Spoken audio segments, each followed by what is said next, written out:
10,000 guesses. And the last that anyone will guess in the deserts of Arabia is water. But the Quran says that every living thing is made of water.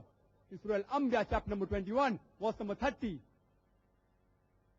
It says in Surah Nur, chapter number 24, verse number 45, that every animal is made of water. And in Surah Furqan, chapter number 25, verse number 54, every human being is made of water. If you make a wild guess, the chances that you'll be right is 1 upon 10,000.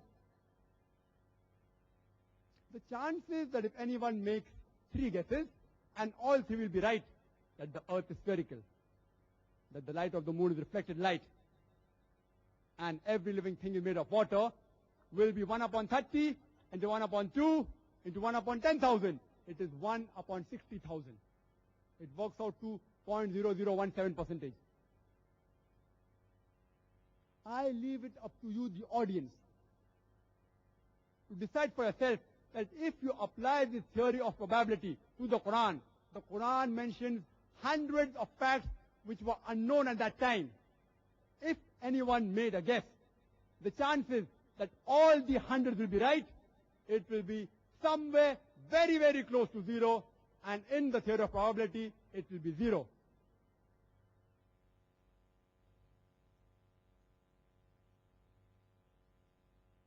Some may pose the question that, Zakir, are you using scientific knowledge to prove the Quran?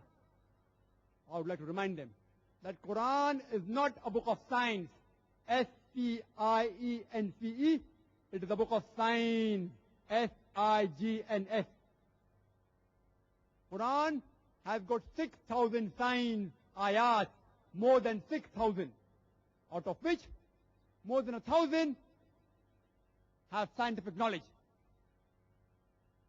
I am not using science to prove the Quran right, because to prove anything right, you have to use a yardstick, something which is ultimate. For us Muslims, the ultimate is the Quran. Ultimate yardstick is the Quran. Quran is a Furqan. It is a criteria to judge right from wrong. But for that atheist, for an educated man who does not believe in God, for him, science is the ultimate. It is his yardstick. So I'm using his yardstick to prove whatever Quran has said. And we know very well that many a times science takes U-turns.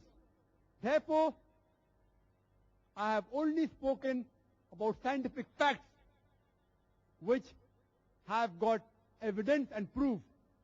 I have not talked about theories which are based on assumptions. I am using his yardstick to say that whatever your yardstick has said recently, 100 years back, it has already been mentioned in the Quran. And finally, we come to a common agreement that the Quran is more superior than science. So Quran is the ultimate yardstick, not science. Quran mentioned about several scientific facts.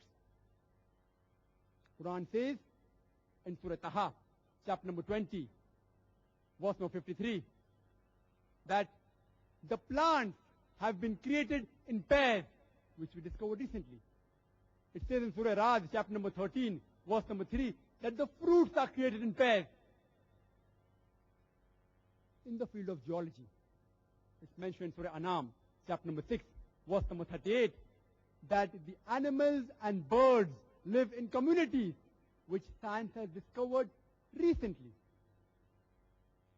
The Quran says in Surah Nahl, chapter number 16, verse number 68 and 69, it is the female bee which goes out and collects the honey.